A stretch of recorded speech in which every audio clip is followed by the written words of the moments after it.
1 de João, capítulo 3, versículo de número 8.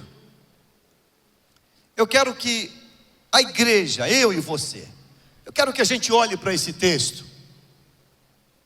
E quero que eu e você, que nós pensemos nesse texto. E vamos tomar posse desta palavra hoje. No nome do Senhor Jesus. Já está na tela, mas eu quero que você anote, eu quero que você olhe esse texto com muito carinho, com muita atenção. Amém? Vamos então fazer esta leitura? 1, 2, 3. Aquele que pratica o pecado é do diabo, porque o diabo vem pecando desde o princípio. Para isto o Filho de Deus se manifestou, para destruir as obras do diabo. Amém? Vamos mais uma vez fazer essa leitura? Vamos? Agora eu não vou usar o microfone não, eu quero ouvir a tua voz. Guedes, quero te ouvir. Esposinha de Guedes, eu quero te ouvir. Vamos, 1, 2, 3.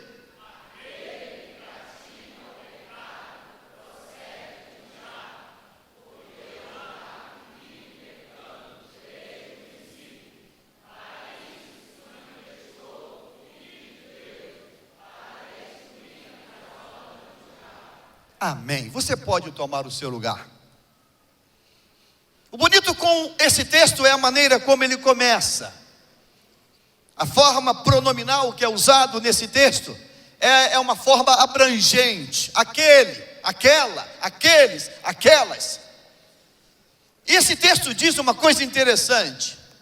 Ele utiliza a ação praticar.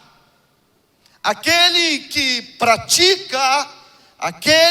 pratica o pecado. Praticar.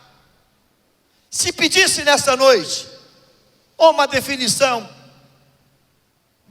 desse conceito praticar, eu creio que todo mundo aqui tem de pronto esse conceito. Praticar é aquilo que nós fazemos repetidas vezes. Nós repetidas vezes fazemos isso. É uma prática nossa. Na nossa vida nós temos muitas práticas. Muitas práticas. Vamos enumerar algumas práticas que nós temos. Nós temos prática de tomar banho. Amém? Amém? Nós temos a prática de tomar banho. Isso passou a ser um hábito nosso, tomar banho. Nós temos a prática do asseio corporal. Nós temos a prática de escovar os dentes. Nós temos a prática de cortar as unhas quando estão grandes. Nós temos essa prática. Nós temos a prática de cuidar do local que nós dormimos, da fronha, do lençol. Nós temos a prática de varrer a nossa casa. São coisas que nós temos a prática. Nós temos a prática de lavar as mãos antes do alimento. É uma prática também, não é? Amém ou não amém? Amém. Nós temos práticas naturais, práticas do nosso dia a dia, e precisamos também ter práticas no nível espiritual. Nós precisamos ter prática, por exemplo, de falar com Deus.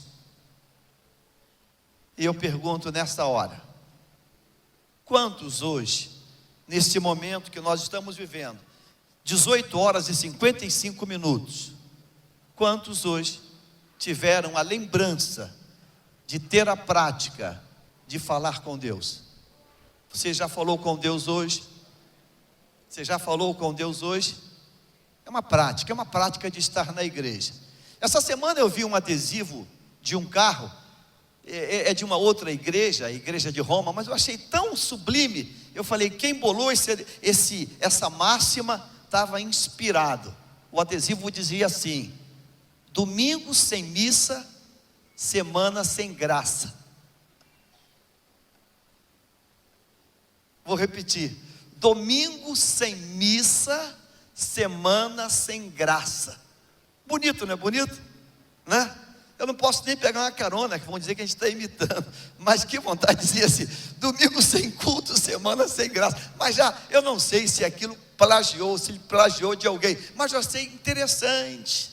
Domingo sem missa, semana sem graça. Aquele motorista daquele carro está dizendo o quê?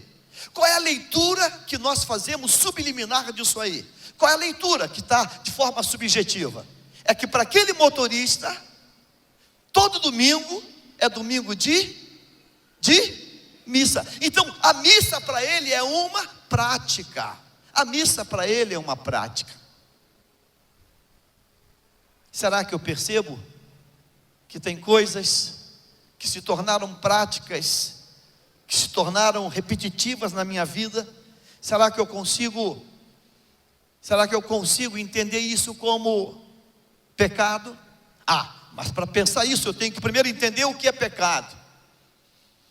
O que é pecado? Essa doutrina, armatia, o que significa pecado? Qual é o conceito de pecado que nós temos? A palavra de Deus diz que Deus nos fez para sermos santos, mas parece que ser santo é algo muito inatingível. Ser santo é muito inalcançável. Ser santo, porque nós criamos um conceito um pouco estranho do que é ser santo. Para nós, talvez, ser santo é estar fugindo do cotidiano, fugindo do dia a dia. Pastor, não dá para ser santo na capital de um estado, numa grande metrópole. Não dá para ser santo. Não dá para ser santo quando se tem uma praia perto de nós. Não dá para ser santo quando se tem tantas propostas. Para ser santo, nós precisamos tirar a televisão, tirar o rádio, tirar uma série de coisas. Será que é isso mesmo? Será que é isso mesmo? Não. A Bíblia diz que Enoque andou com Deus, e diz o texto assim: Enoque casou, Enoque teve filhos, Enoque viveu uma centenas de anos e continuou andando com Deus. Então, João está dizendo para nós aqui que aquele que pratica o pecado, ele tem uma procedência, ele procede do diabo. Aí João explica por que isso, porque o diabo vive pecando desde o princípio. Ou seja, a natureza do diabo, a essência do diabo é a prática do pecado. É a prática do pecado. Então, tudo que o diabo faz é o quê? Pecado. Tudo que o diabo realiza é pecado. Então a Bíblia diz que quando você estamos na repetição de práticas que contrariam o que a palavra de Deus diz para nós, nós estamos vivendo em o quê? Pecado. Nós estamos vivendo em pecado. O interessante é que nós precisamos hoje colocar o nosso coração diante da palavra e dizer: Deus, me concede, Deus, a noção exata do quanto isso afeta a minha vida. Irmãos, o pecado, ele não nos afeta apenas no contexto natural de terra. O pecado, ele nos afeta em todo o conjunto do ser humano, seja ele físico, emocional, espiritual, em todos os aspectos. O pecado, ele vai afetar a nossa vida, em todos os aspectos. A gente acha que o pecado é uma coisa só. Pastor, eu vou parar de participar da Santa Ceia porque eu não estou bem. Mas o pecado, ele não apenas acende um farol vermelho, uma luz vermelha no plano espiritual, ele também afeta o plano social, o plano natural. A Bíblia diz que o salário do pecado é a morte, no sentido de o pecado, ele provoca, ele destrói todos os sentidos de nossa vida. Eu quero nessa tarde e noite, pensar contigo sobre isso. O texto diz para nós que por causa disto, diz a Bíblia assim: para isto se manifestou o Filho de Deus, para destruir as obras do pecado. Que obras são essas? As obras que eu estou praticando, as obras que eu estou repetindo na minha vida, no meu cotidiano. Isso tornou para mim, isso se transformou para mim num hábito. Eu assimilei este hábito e eu me torno repetitivo nesse hábito. Quem assistiu Charlie Chaplin, aquele filme magnífico que fala sobre a explosão da industrialização no mundo, observa naquele filme uma figura, uma metáfora, uma verdade, que ele se torna alguém que começa a repetir as mesmas ações o tempo todo. Ele foi colocado numa linha de produção, numa linha industrial, e naquela linha industrial ele tinha hábitos e movimentos que eram repetitivos. E quando ele sai do trabalho, ele sai da linha industrial, ele continua repetindo isso. O pecado tem um contágio. Agora nos shoppings, por exemplo, não se pode mais fumar dentro dos shoppings. Criou-se então o tal do fumódromo. E você observa que as pessoas vão entrando no shopping e vê lá um grupo de pessoas que está fumando. Ela ia entrando no shopping, mas é interessante, ela olha aquela cena, parece que dá um tremelique nela. Ela diz assim para a esposa, para a companheira: vai indo na frente que eu vou fumar um cigarro. E ela ia entrar, então ela para de entrar e começa a fumar o seu cigarro. O que é isso? É uma prática que já entrou, que já incorporou na rotina da vida dele. O problema é quando Deus nos tira lá do lamaçal do pecado, lá do Egito, do mundo, e nos tira com mão forte e nos traz para o seu reino, e por alguma razão, por algum motivo não correto, nós continuamos com aquela prática que vivíamos lá fora. Eu sei que não é fácil, eu sei que não estou lidando com coisas tranquilas, não estou minimizando isso, Há dias atrás eu falei com alguém: eu preciso que você entenda que eu tenho uma noção exata do tamanho desta tua batalha. Eu tenho a noção exata. Há um texto, não coloquei na tela, mas é um texto na carta aos Hebreus. E essa semana, eu fazendo uma devocional nesta palavra, eu disse: Deus, capítulo 4 de Hebreus, eu quero que você leia comigo esse texto, capítulo 4 de Hebreus. E eu disse: Deus, eu preciso pedir perdão a muita gente, porque eu confesso que muitas vezes eu não fui capaz de entender isso. Capítulo 4 de Hebreus, vamos para o 14, eu quero que você veja isso comigo. Capítulo 4, versículo 14. Você pode ler comigo? Vamos, todos, 1, 2, 3. Portanto, visto que temos um grande sumo sacerdote, que adentrou aos céus, Jesus, o Filho de Deus, apeguemo-nos com toda firmeza à fé que processamos. 15. Pois, olha só isso, eu quero ouvir a tua voz. Pois não temos um sumo sacerdote que não possa compadecer-se das nossas fraquezas, mas sim alguém que, como nós, passou por todo tipo de tentação, porém sem o quê? Aleluia. Diga aleluia, meu irmão. Diga aleluia. Se eu perguntasse a você nesta noite, qual é a parte mais importante desse texto? O que deve saltar os meus olhos aos teus olhos? é algo que está muito sutil nesta palavra. Diz assim: nós temos, diz aqui, mas sim, aqui nessa parte final, diga assim: mas sim alguém que, como nós, passou por todo tipo de tentação. Sabe o que ele está dizendo nesse texto?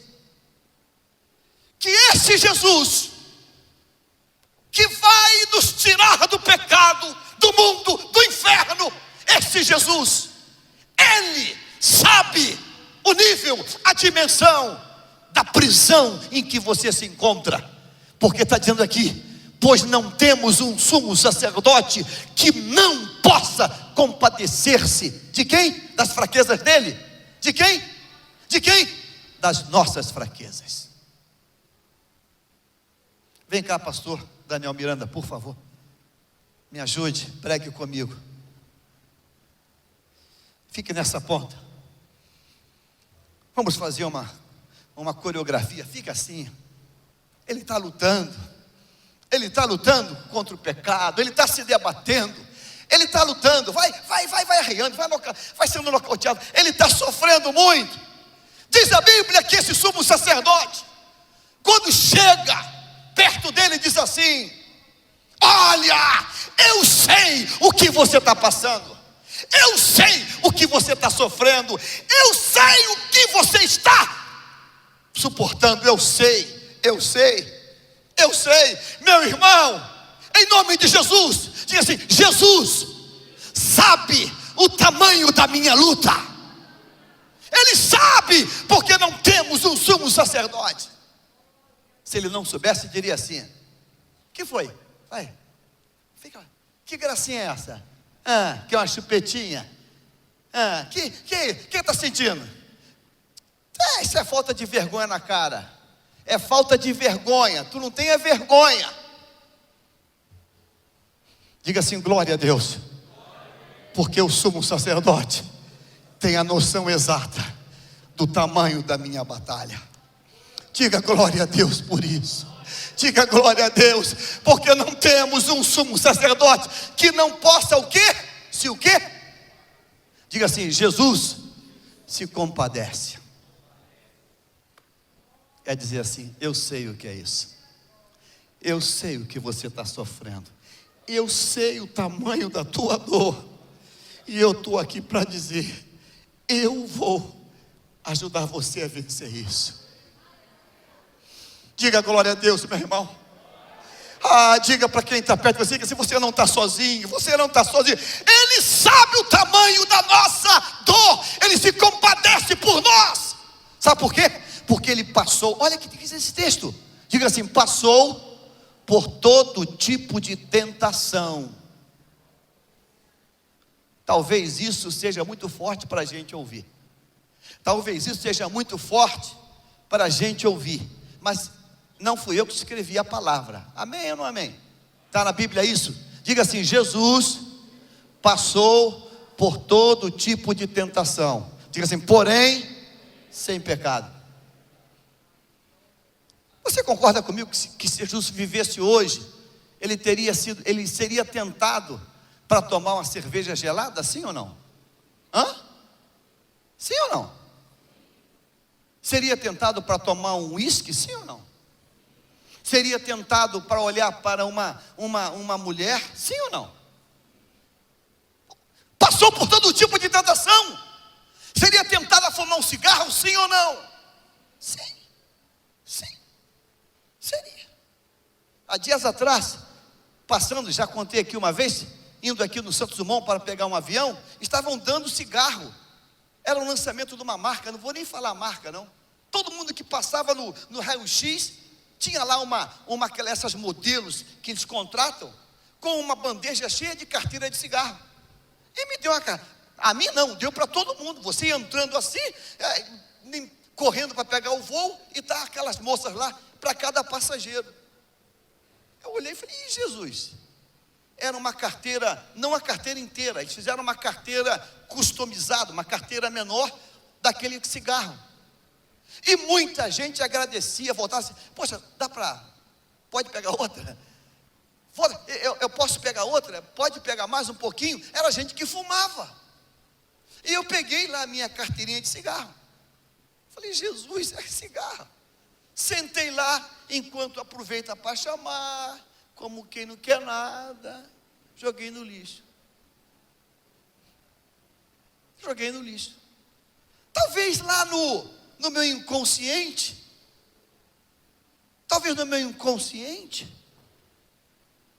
o diabo tenha falado, fuma, cara, é só um cigarro.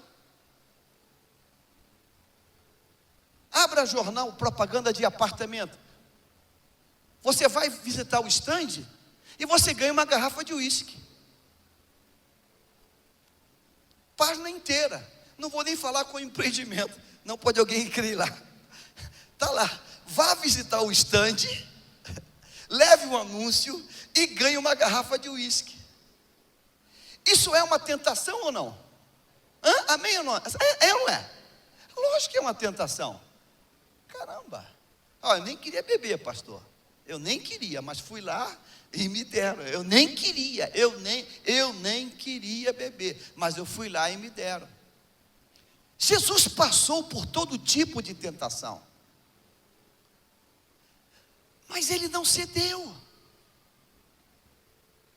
Então quando João fala que quem vive na prática do pecado é do diabo, porque o diabo vive pecando, ele vive nessa prática. Aí diz a Bíblia assim, que Jesus, ele se manifestou, para quê? Para quê? Para que ele se manifestou? Para desfazer as obras do diabo. João, coloque João, 1 João, Jesus se manifestou para desfazer. Você crê nisso hoje, irmãos? Amém ou não amém? Diga assim, Jesus se manifestou para destruir as obras do diabo. Consegue sublinhar isso, por favor? Jesus, ele se manifestou, o Filho de Deus, para destruir as obras do diabo. Aí eu descubro, eu entendo, eu concluo, eu consigo discernir que, escute isso, destruir as obras do diabo é apenas uma parte do que eu preciso fazer. Destruir as obras do diabo é algo que ele faz, mas tem o segundo momento, e o segundo momento não é dele, é meu. O segundo momento não é dele, é meu, é teu. Eu vou repetir, talvez você não vai gostar de ouvir isso hoje. O momento de Deus, o tempo de Deus é desfazer as obras do diabo. Diga assim, mas o meu tempo, diga, o meu tempo é o ato seguinte.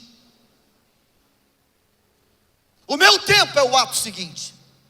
Desfazer a obra do diabo é Deus, pela decisão, pelo poder dele. Mas o ato seguinte é comigo. E nesta noite eu quero tratar sobre o ato seguinte.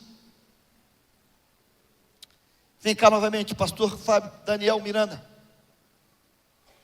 O Espírito Santo me deu essa inspiração enquanto gerava essa palavra. Me embrulhe com esse fio, me amarre, me enrole, dá a volta em cima de mim, meu corpo. Vai dando volta, vai dando volta. O homem no pecado está assim, completamente amarrado, completamente dominado. O diabo que domina ele, daquilo que ele está dependente, ele se torna escravo. Esse rapaz lá em Goiânia tornou-se um maníaco, matou muitas pessoas. Ele disse assim: me dá vontade, eu escuto vozes, e eu saio e mato pessoas.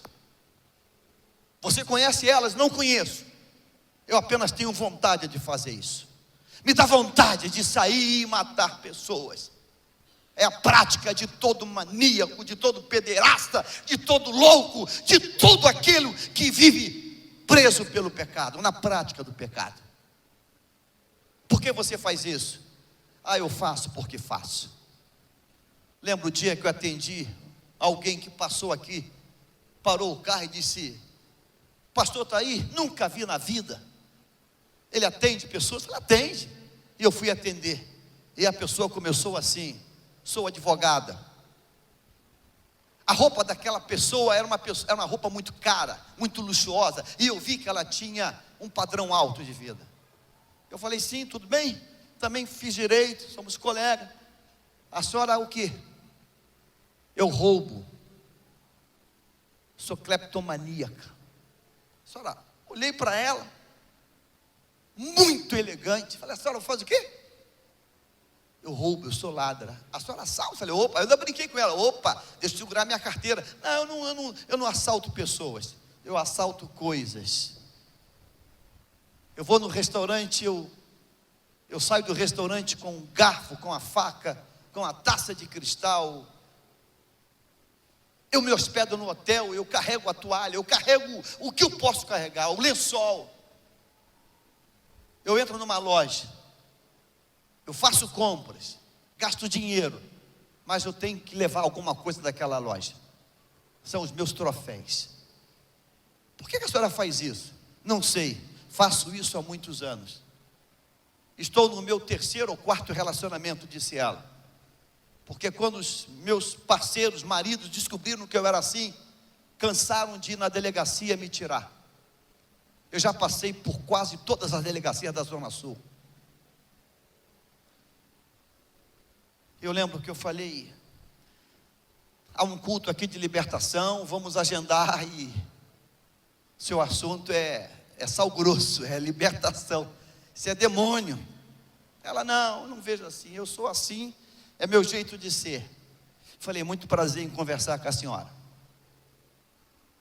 Ela queria continuar naquele jeito.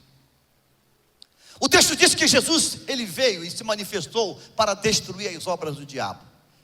Eu estou completamente aprisionado por práticas, por comportamentos. Eu estou completamente aprisionado por coisas que eu faço. Quando apagam as luzes, eu vou para casa. Muitos vão para suas práticas e vão estar completamente assim. Aí diz a Bíblia que Jesus veio e disse: olha, eu me manifestei para destruir as obras do diabo. Aí o Senhor vem, entra na minha vida, sem eu ter pedido, entra por graça, por favor. Ele entra e ele pega tudo isso e e isso vai quebrando, e isso fica destruído no chão. E você pergunta: pastor, cadê aquelas correntes que te aprisionavam? Eu digo assim: estou livre, eu estou livre, Ele me libertou, Ele destruiu. Eu estou livre, glória a Deus, eu estou livre. A ação de Deus foi quebrar, foi destruir. E eu pergunto a você: qual é a minha parte agora? Qual é a minha parte agora? Qual é a minha parte agora? É sair desse entulho, é sair dessas cadeias, sair daqui e deixar isso para trás. É sair. Sabe qual é o nosso problema? Ele destrói as coisas do diabo, mas nós permanecemos em cima dos entulhos. Há um texto profético em Neemias. Diga comigo assim: antes de restaurar os muros, levantar as portas, era preciso tirar o entulho. Estou nesta noite como profeta de Deus para dizer para você: você tem que sair de cima desse entulho do teu passado. Você tem que sair de sobre esse entulho, porque esse entulho vai trazer lembranças. Isso aqui me traz lembranças. Você tem que sair desse entulho. Você tem que sair desse entulho. Você tem que tirar isso da tua memória, da tua lembrança. Você tem que sair. Porque se você não sair, esses entulhos, eles vão daqui a pouco se levantar novamente. A Bíblia diz que Davi derrubou Golias com o quê? Uma o quê? Pedrada. Davi pegou a pedra e derrubou Golias, ele caiu. Bum! Mas depois de Davi caído no chão, Davi fez outra coisa. Qual foi a outra coisa que ele fez? Você lembra? Ele fez o quê? Decapitou. Decapitou. Ele tirou a cabeça de Golias. Por uma única razão. Aquele gigante caído, aquilo poderia ser um mero desmaio. O gigante podia levantar novamente. Deus está dizendo para alguém aqui hoje, para mim, para nós aqui, é preciso decapitar esse gigante. Diga assim: é preciso decapitar esse gigante. Davi tem a garantia que aquele Golias nunca mais vai se levantar. Meu irmão, Golias nunca mais pode se levantar. Essa semana ouvindo rádio, há uma, não vou lembrar o nome dela, parece que é Band News, há uma psicoterapeuta que responde cartas. Eu achei tão linda a carta que mandaram para ela. Mandaram a carta para ela assim, me fugiu o nome dela, tem dois, tem um psicólogo e tem uma psicoterapeuta. A carta dizia assim: doutora fulana, hoje estou com, eu vou arredondar a idade para não estou com 50 anos, era um pouco menos, 45 será. Hoje estou com 45 anos, sou casada, mãe de 2 ou 3 filhos. Olha o teor da carta. E há cerca de uns dias atrás, indo num determinado lugar, eu encontrei a paixão da minha adolescência. Foi meu primeiro namorado, que namoramos na adolescência, e foi a grande paixão da minha vida. A vida nos preparou caminhos diferentes. Eu saí daquele colégio, me formei, hoje eu sou formada em falou o quê? E ele também saiu, se formou, e fomos morar em lugares diferentes. Ele também casou, também tem acho que 1 ou 2 filhos. E quando nos encontramos, 30 anos depois, 20 e poucos anos depois, rolou uma química. Primeiro momento, primeiro estágio, começamos a falar sobre aquela paixão platônica, shakespeariana que vivemos. Os beijos, os abraços daquela época. Ele era o meu príncipe e eu era a princesa dele. Mas hoje eu sou casada, tenho filhos, ele também é casado. A pergunta: será que dá certo, nessa altura do campeonato da minha vida e da vida dele, reviver aquele grande amor? Eu comecei a orar para não entrar no túnel. Eu falei: se entrar no túnel eu não vou pegar a resposta. Eu falei: eu vou parar no pedágio, porque essa eu quero, essa eu quero porque eu vou usar. Eu falei: Jesus, se eu entrar no túnel, o sinal do rádio vai sair, eu não vou saber, eu vou ficar sem saber essa resposta.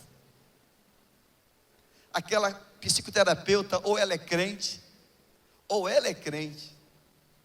no lampejo o Espírito Santo tomou ela naquele dia. Ela falou assim: a tua história é linda, dá um filme, muito bacana. Muito bacana. É uma história com muitos detalhes. Mas querida, dificilmente essa aventura hoje daria certo. E explico por quê. Porque aquela adolescente apaixonada por aquele outro adolescente, apaixonado, aqueles dois pombinhos perfeitos, numa cena de Shakespeare, não existem mais. Você hoje é outra pessoa, com outras marcas, com outro sentido de vida, e ele também. Então não tem como hoje, 30 anos depois, voltar àquela paixão que deve ter sido linda, que foi vivida lá atrás. Outros elementos, o tempo, o desgaste, afetou você e mudou ela. Então, querida, fica onde você está e chuta que é laço. Isso não vai dar certo. Eu falei, pô, que bacana. Falei, ou essa moça é crente, ou foi na escola dominical, ou o Espírito Santo tomou ela. Mas o que me chamou a atenção, e é isso que é o fato de, por alguma razão, esse encontro, anos depois, ele fez renascer o quê? As boas lembranças. Ele fez renascer o quê? Aquela história lá de trás. Então, quando a Bíblia diz, quando a Bíblia diz que Jesus, ele veio para destruir, ele destrói. E eu, depois que aquilo foi destruído, deixo aquilo para trás e pego outro caminho. Deixo aquilo para trás e pego outro caminho. Porque se eu continuar mantendo isso, não tem nada a ver. Tem nada a ver. Eu agora estou em outra. Esse não tem nada a ver. Quem cunhou foi o diabo. Foi Satanás. Não tem nada a ver hoje. Não tem nada a ver amanhã. Mas daqui a uma semana, o nada a ver fica assim, pensando bem. Pensando bem. O nada a ver vai tendo mutações.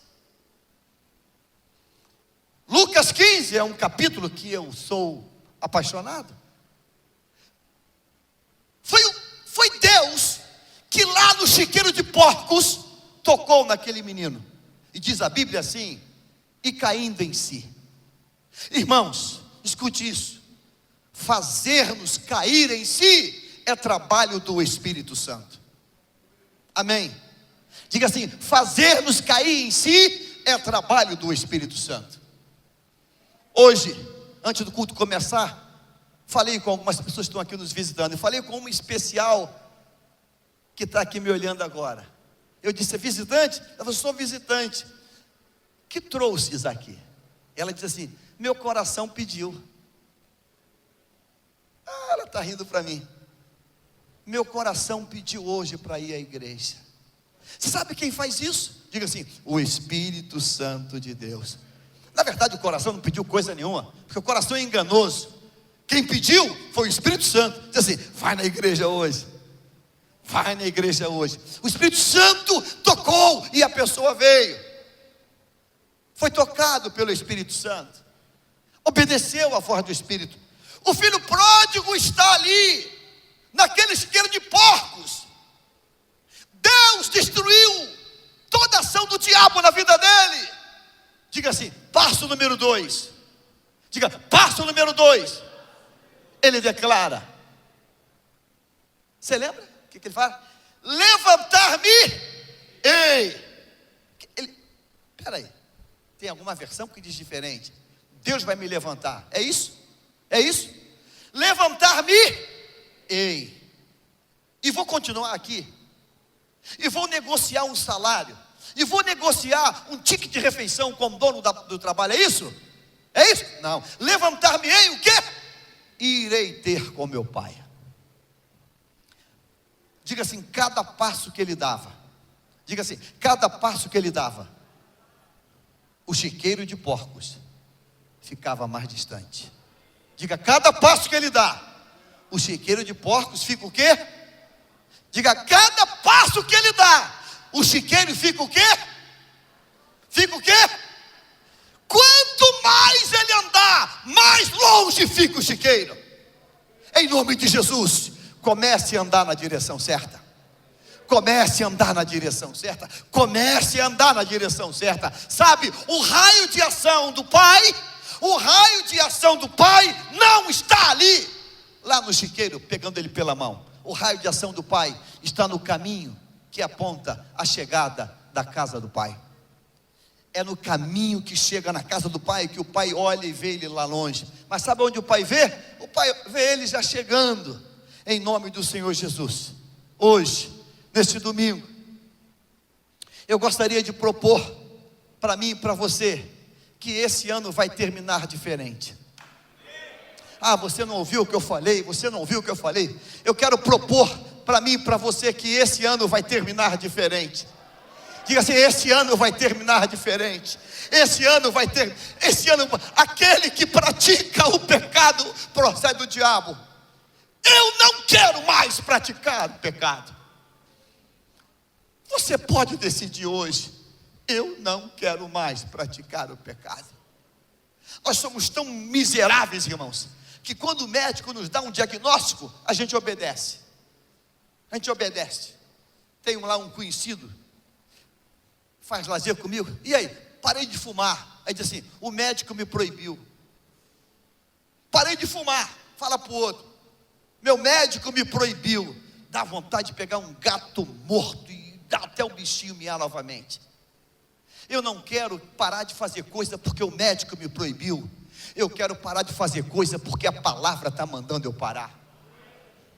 Eu não quero parar de beber porque a palavra, o médico disse: se não parar de beber vai morrer. Aí eu parei porque o médico falou, porque o exame falou, porque o cardiologista falou. Não, é muito pouco, é muito pouco.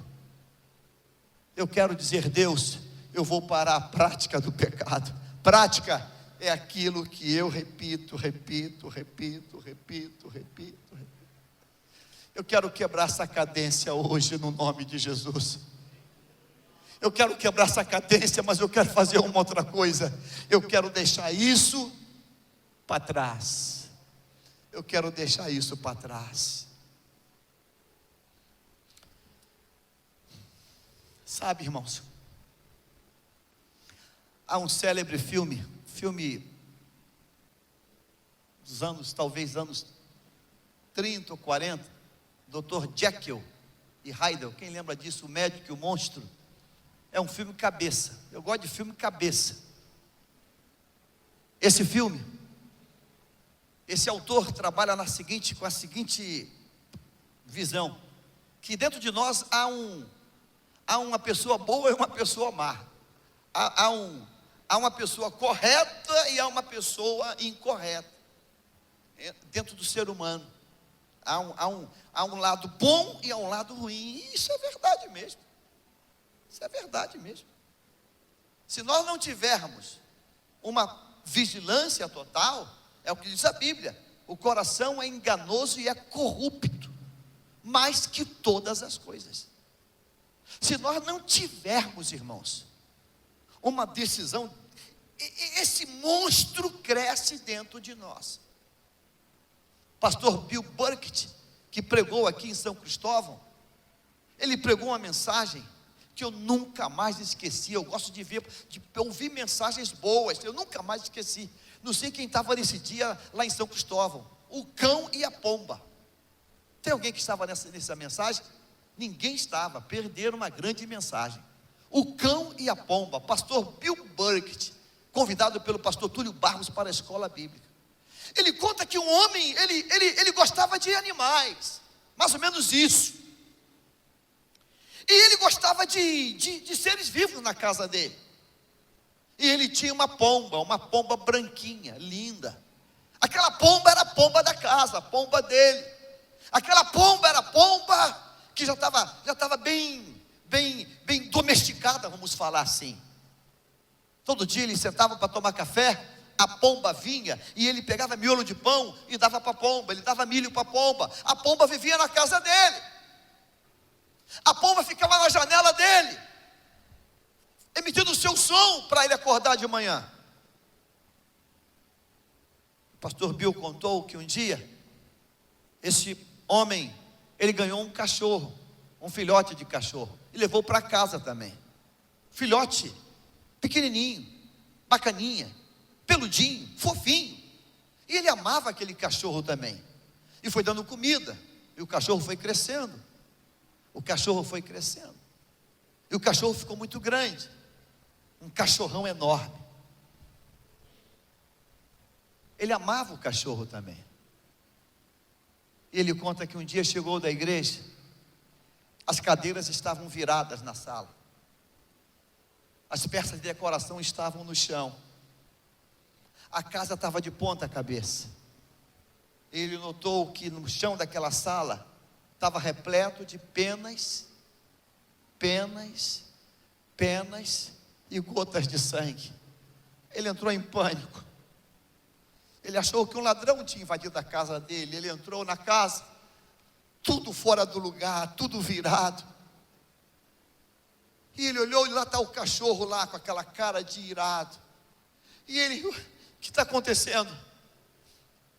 E ele olhou a pomba dele lá no alto do móvel, toda ferida, suja de sangue, machucada, cabecinha virada, semi-moribunda. E ele então fez a leitura correta. O cachorro tentou matar a pomba. Ele entrou em desespero. Ele amava a pomba, ele amava o cachorro. Aí ele, naquele momento de ira, ele disse assim: cachorro, falou palavras fortes, some daqui, some da minha casa. Botou o cachorro para a rua, mas o cachorro deitou na porta e não foi embora. Ele descobriu que o cachorro não iria embora, e tratou da pomba, e cuidou da pomba, e levou a pomba para o tratamento, e ficou pensando, como fazer isso? Aí conversou com um conhecido, um mentor, uma pessoa de mais experiência. Falou assim: eu estou com um problema lá em casa, eu tenho uma pomba de estimação, é uma pomba minha, uma pomba da minha casa, uma pomba que eu amo, ela me traz tranquilidade, eu gosto dela. Ganhei um cachorro, o cachorro cresceu, está um monstro de tão grande, e ele quer matar a minha pomba. Já botei para fora, mas o cachorro não vai embora. Ninguém quer ganhar o cachorro de presente, porque tem medo dele, ele é muito grande. E esse amigo dele disse com a maior simplicidade da vida: mas você quer o quê? Eu quero botar o cachorro para fora. Entre o cachorro e a pomba, eu opto pela pomba, eu quero a pomba. O homem falou assim: então é simples. Já botou para fora? Já, mas ele não vai. Tentou dar? Tentei, mas ninguém quer, ninguém tem medo dele. Então é simples. Pare de dar comida para o cachorro. Como assim? Para de dar comida. Para de dar ração para o cachorro. Mas só isso? Só isso. Não dê mais comida para o cachorro. Ele saiu ainda meio duvidoso. Para de dar comida para o cachorro. O pastor Bill conta que aquele homem foi para casa, pegou toda a comida que ele tinha de cachorro, se desfez e disse para ele: cachorro, só tem uma maneira de você continuar aqui, é se você conseguir entrar em abstinência, porque a partir de hoje eu não te alimento mais, porque alimentando você, você mata meu bem precioso, que é a pomba. Aquele cachorro foi ficando amuado. Chegou a um ponto que aquele cachorro não aguentava mais nem sair do lugar. Um dia ele abriu a porta e o cachorro, na sua mente canina, deve ter pensado: vou procurar outro canto, porque dessa casa não sai mais comida. O cachorro foi embora e a paz voltou para aquela casa. Pastor Bill parou. Eu nunca mais esqueci disso. Todos nós temos dentro desta casa uma pomba chamada Espírito Santo e um cachorro chamado nossa carne. Um só pode prevalecer. escolha hoje matar este cão bravo. Quando ele fez o apelo, quem quer hoje fazer com que esse cão feroz, esse cão da volúpia, esse cão da mentira, esse cão dos desvios de conduta, quem quer hoje que esse cão morra? Pare de alimentar este cão. Pare de alimentar este cão. Pare de alimentar este cão. Sabe o que alimenta esse cão da minha vida? O que alimenta esse cão da minha vida? O que alimenta? Você sabe o que alimenta? Você sabe o que alimenta esse cão? Você sabe? Você sabe? Há um tempo atrás, enquanto aguardava um voo, já até contei aqui, eu gosto de comunicar, de falar com pessoas que eu não conheço, e falei com um cara que também estava vindo para o Brasil, e comecei a conversar com ele. Ele me falou que ele é jogador profissional de pôquer, estava vindo de Vegas. Eu falei, é? Eu nunca fui a Vegas. Dizem que o que acontece em Vegas, fica em Vegas. Me conta um pouquinho de Vegas, só um pouquinho. Não, eu nem vejo Vegas. Eu vou para Vegas porque eu jogo carteado. Eu falei, mas tu não passeia? Não passeio. Eu saio do aeroporto, vou para o hotel, e o hotel que eu fico é no cassino. Troco de roupa, desço e vou para a mesa e fico jogando. Eu falei, uau, mas tu não vê nada, não vai nada, nem um passeio. Ele, nem um passeio. Ele falou assim, eu sou profissional. Profissa. Eu vou a trabalho. Eu trabalho? Como assim trabalho? Vai para Vegas trabalhar? Eu falei, eu sou jogador profissional. Aí eu comecei a esticar a linha para ele, e ele foi soltando tudo. Ele falou que ele passa 8 horas, 10 horas, 12 horas numa sala, jogando.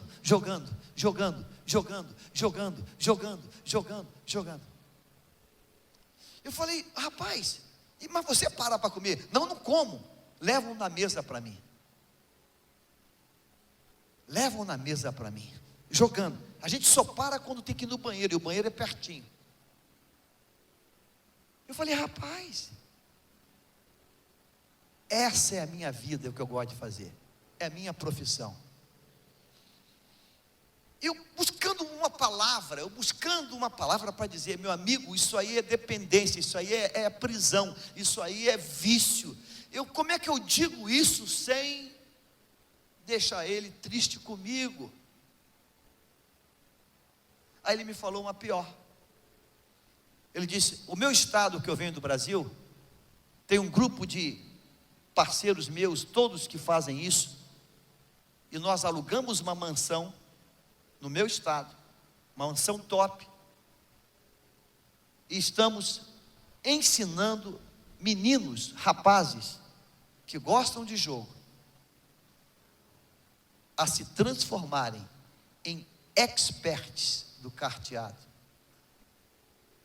Aí mais uma, aquela de Zé Bobo, Zé Bobão. Tá, mas e como é que os garotos fazem para namorar? Não namoram.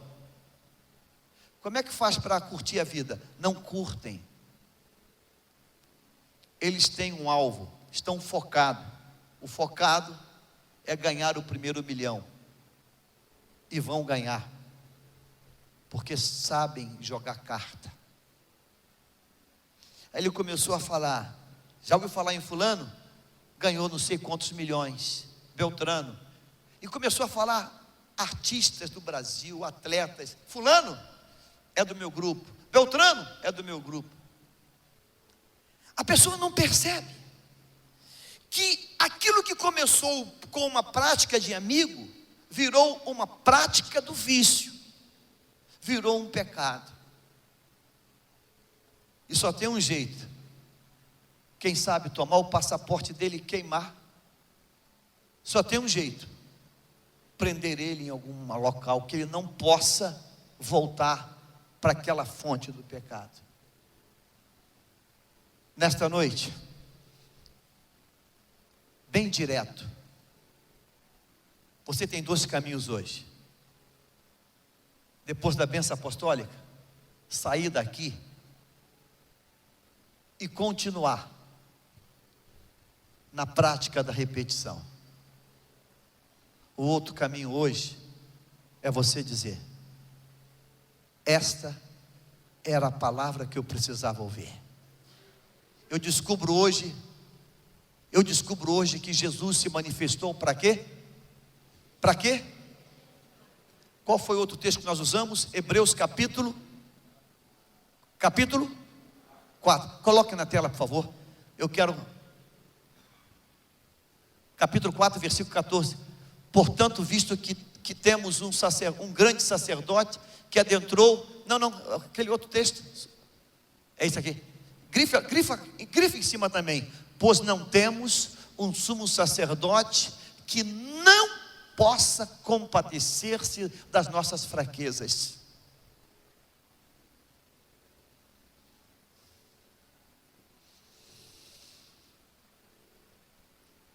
O sacerdote que nós temos se compadece das nossas fraquezas. O sacerdote que nós temos, ele se condói das nossas o quê? Fraquezas. Você acha que as tem ou não? Você acha que tem fraquezas ou não? Se você acha que tem fraquezas, este sacerdote é para você. Se você acha que tem fraquezas, este sacerdote é feito sob medida para você. Se você acha que tem fraquezas, este sacerdote é feito sob medida para você. Mas sabe, ele não tem fraqueza para se associar contigo. A fraqueza que está em você, ele se compadece. Não pode dizer assim: ó, nós somos assim mesmo, eu e você somos iguais. Não. Ele se compadece para quebrar a ação da fraqueza na minha e na tua vida. Você crê isso? Crê nisso hoje, nesta noite? Amém? Diga assim: eu tenho hoje um sumo sacerdote que compreende esta minha situação. Ele compreende.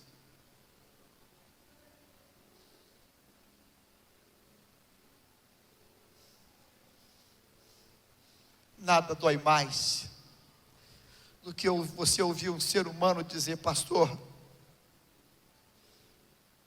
me ajuda, eu não tenho forças. Me ajuda, eu não tenho forças. Sabe o que eu digo para essas pessoas? Eu também não tenho.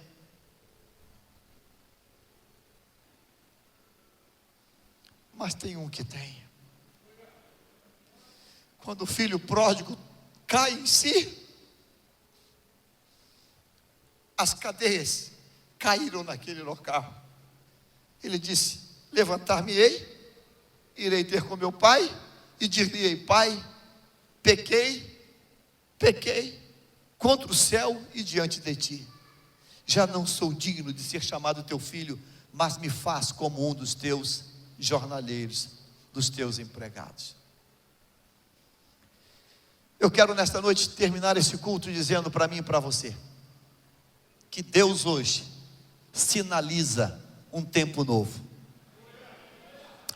Deus hoje sinaliza um tempo novo.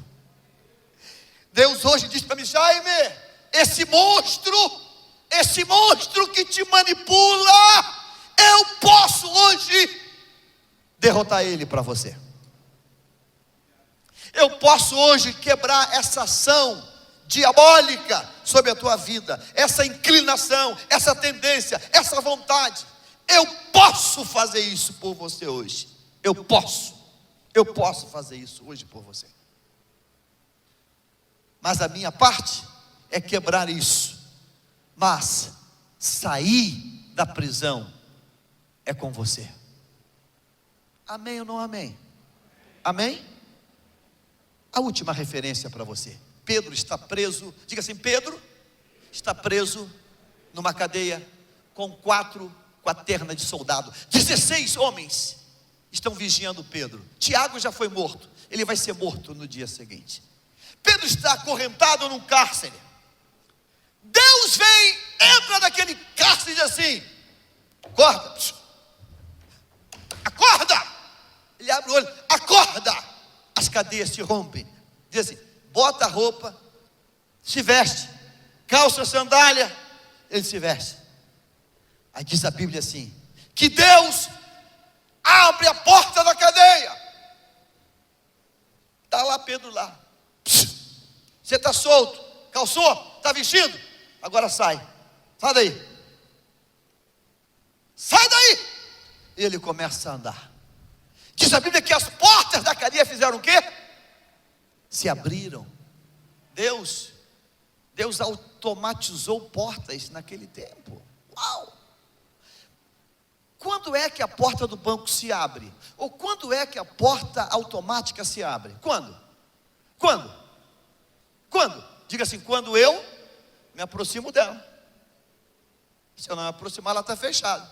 Mas quando eu me aproximo dela, o sensor capta a minha presença e manda um comando. Ela abre. Aí quando ela abre, o que eu faço? Eu passo por ela. Diz a Bíblia que Pedro caminhou em direção à porta, a porta se abriu, ele saiu e chegou no meio da rua. E se Pedro não tivesse saído, estaria onde? Estaria lá. Então nesta noite Deus tem um convite para você: saia da prisão, em nome do Senhor Jesus. Amém. Porque não temos um sumo sacerdote que não possa se compadecer das fraquezas, mas sim alguém que, como nós, passou por todo tipo de tentação, porém sem o quê? Pecado. Eu quero fazer um convite a você hoje. Eu quero fazer, e queremos fazer hoje, um clamor a Deus. Mas antes disso, eu quero pedir para você, e quero que você pense, que tipo de prática que tem sido uma rotina, e que você gostaria de dizer: Deus, eu quero interromper isso, eu quero interromper essa sequência. Você crê que Deus hoje quer fazer isso na tua vida? Amém, amém, amém, amém.